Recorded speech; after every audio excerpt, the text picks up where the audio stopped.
Bagaimana arah koalisi PKB dan Gerindra? Kita bahas bersama pengamat komunikasi politik Karim Suryadi dan juga ada jubir pemenangan Prabowo Subianto Wihadi Wiyanto. Selamat malam Pak Karim, Pak Wihadi. Selamat malam. Baik, Pak Wihadi, gimana Gerindra menilai ada sindiran dari Caimin 11 bulan koalisi dengan PKB tapi soal cawapresnya ditentukan oleh takdir?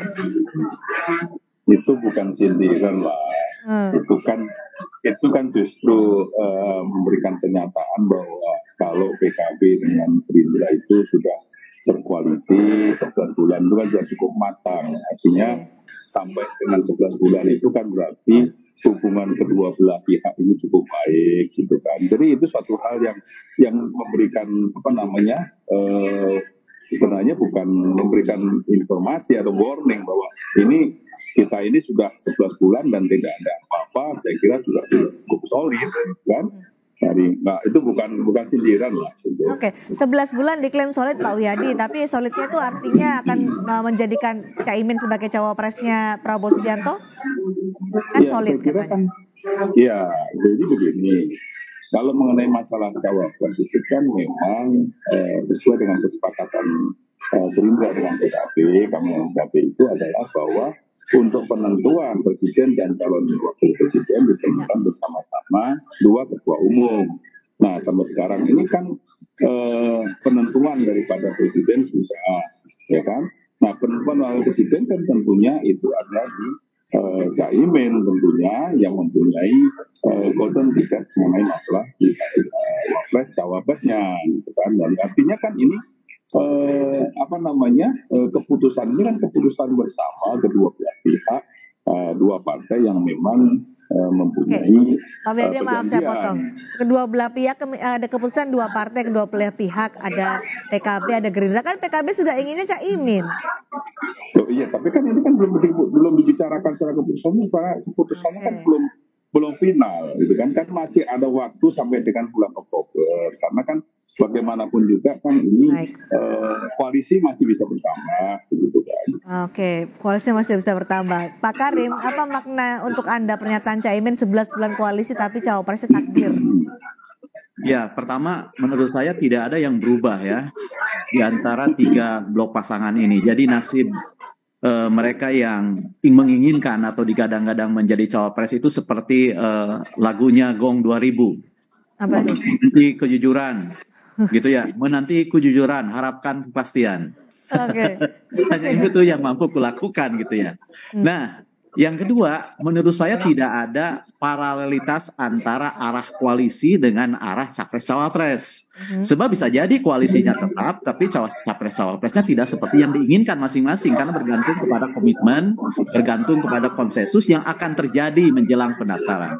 Kemudian yang ketiga, bila dikaitkan dengan pernyataan yang disampaikan oleh Mbak Puan, menurut saya itu ibarat dalam sepak bola itu pergerakan tanpa bola. Mengapa saya bilang pergerakan tanpa bola? Karena dengan keluarnya pernyataan bahwa cawapres Ganjar Pranowo sudah mengerucut jadi 5 orang, itu tidak mengubah keadaan. Apakah 5 orang itu berarti imin? Tidak selalu. Kan yang dibutuhkan hanya satu cawapres. Jadi kalau hanya 5 yang disebut, bahkan kalau 3 sekalipun, menurut saya belum mengubah keadaan. Mengapa begitu? Begini alasan teoritiknya. Kalau saya merujuk kepada hasil riset ya, hasil riset selama 60 tahun, ada proses pemilihan calon wakil presiden selama 20 kali. Nah, ada beberapa kriteria yang biasanya digunakan dan beberapa hal relevan untuk kondisi Indonesia dalam 8 tahun terakhir. Yang pertama, adanya keseimbangan tiket. Biasanya cawapres dipilih karena 2 alasan. Yang pertama, cawapres menyumbang karakter yang tidak dimiliki oleh capresnya. Kemudian yang kedua, cawapres juga menyumbang pengembangan elektoral dari sisi daerah pemilihan. Nah, kalau dilihat karakter ini, karakter mana yang berbeda? Kalau dilihat pengalaman bisnis, di sana ada Erik, di sana ada Sandiaga dalam 5 nama itu. Kalau dilihat dari KNU-an, ada Caimin PKB, ada Sandiaga dan usung oleh P3. Dilihat dari pengalaman pemerintahan, hampir semua yang disebut dari 5 itu, semuanya berpengalaman dalam pemerintahan.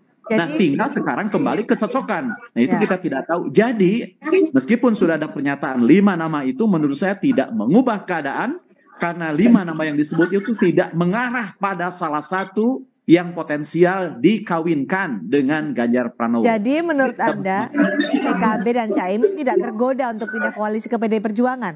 Bukan tidak tergoda, tapi pernyataan antara Caimin dengan takdir dengan pernyataan 5 cawapres itu tidak berhubungan. Oke. Apa? Pernyataan takdir itu menurut saya deklarasi deskriptif saja.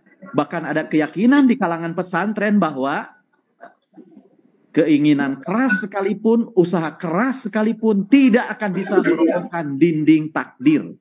Nah, artinya meskipun sudah 11 bulan, 12 bulan, 13 bulan gitu ya. Kalau takdir tidak menggariskan ya tidak bisa terjadi gitu. Jadi menurut saya itu pernyataan biasa mengungkapkan budaya komunikasi politik santri gitu ya. Bahwa meskipun sudah 11 bulan kita tidak bisa ojo ke susu, kemudian ojo gubunan, ya akan terjadi gitu. Jadi kalau menurut Anda kalaupun nanti tidak dipilih menjadi cawapres, PKB tetap bertahan bersama koalisi Gerindra? Bisa, selama insentif yang diperoleh bisa dipahami. Kan gitu ya. Karena insentif yang diterima dalam koalisi kan tidak selalu jabatan, bisa juga yang lain. Dari Gerindra nih. Cawapres bisa yang lain. Dari Gerindra, Pak, ini kita akan melihat beberapa momen terakhir justru Prabowo Subianto nih Pak Wihadi justru dekat dengan Erick Thohir. Apakah ini sinyal-sinyal bahwa Erick Thohir akan dipilih menjadi bacawa pres Prabowo Subianto? Kalau Pak Prabowo dengan Erick Thohir itu bertemu itu kan ada waktu saat dengan yang kemarin dengan Pak Presiden dengan Pak Jokowi. Itu kan meninjau industri pertahanan PT Pindad. Nah ini kan permasalahannya memang ada hubungan tupoksi antara Pak Prabowo dan Erick Thohir, yaitu di industri pertahanan. Jadi saya kira ini adalah hubungan kerja yang antar menteri, antar pembantu presiden yang cukup solid, di mana untuk memberikan industri pertahanan yang lebih solid lagi. Jadi ini satu hal hubungan pekerjaan yang Pak Jokowi sangat concern terhadap masalah industri pertahanan, karena Pak Jokowi kan dalam beberapa kesempatan mengatakan jangan selalu import peralatan. Nah inilah bentuknya ini. Solid sebagai antar menteri di Kabinet Indonesia Maju, akankah ini kesulitan dibawa menuju langkah selanjutnya menjadi capres dan cawapres? Nah itu tidak ada pembicaraan itu. Ini murni mengenai masalah presiden dengan pembantu-pembantunya dan koordinasi antara kementerian, saya kira. Karena itu pertemunya kan bukan bertemu sebagai ketua partai, tapi sebagai menteri pertahanan dan menteri BUMN. Itu clear, itu udah. Lalu kapan Prabowo Subianto Gerindra mengumumkan siapa bacawa pres Prabowo Subianto? Karena kan ini masyarakat ini disuruh memilih pemimpinnya, tapi pemimpinnya sendiri masih menahan-nahan siapa yang akan diajukan sebagai pasangannya begitu. Kita kan pendaftaran itu kan Oktober, masih ada waktu. Di sini kan masih ada yang namanya partai-partai yang lain yang masih nanti akan berkoalisi begitu kan. Jadi ini kan masih ada saling menuntut kekuatan di mana kita nanti akan mendaftarkan siapa calon presiden dan calon wakil presidennya. Saya kira itu satu hal yang tidak perlu kita buru-buru. Tadi Pak Karim sudah menakan ojo ke susu, ojo bisa susu. Jadi sampai kapan Pak Karim kita harus bersabar untuk, menurut Anda sampai kapan kita harus menunggu akhirnya ada baca pres dan juga baca pres yang diumumkan pertama kali? Ini Cindy kan pola pencapresan Indonesia Raya ini kan sama gitu ya. Samanya di mana? Berfokus pada kandidat gitu ya. Dan hubungan antara kandidat dengan pemilih tidak bisa dijelaskan begitu saja gitu. Dan demikian pula misalnya pemilihan cawapresnya sangat bergantung kepada kecocokan gitu ya di antara presiden dan cawapres, sehingga wajar kalau antar pasangan itu mengambil taktik yang sama, wait and see gitu ya. Kita lihat dan saling menunggu. Kenapa begitu? Karena maaf ya, meskipun Pak Prabowo, Ganjar Pranowo, Anies berbeda, tapi menurut saya perbedaan itu perbedaan yang bersifat nominal saja. Artinya berbeda tapi tidak mengandung peringkat, karena yang membedakan itu background-nya saja. Background kedalaman pemerintahan itu ya. Karena dilihat dari pengalaman semuanya berpengalaman gitu ya. Hanya beda pengalaman militer, ini sipil. Prabowo di militer ya, di sipil ya gitu ya. Jadi menurut saya perbedaannya kan tidak terlalu munculnya komunikasi tarik ulur dari masing-masing capres ini akan sampai Oktober, akan kita lihat.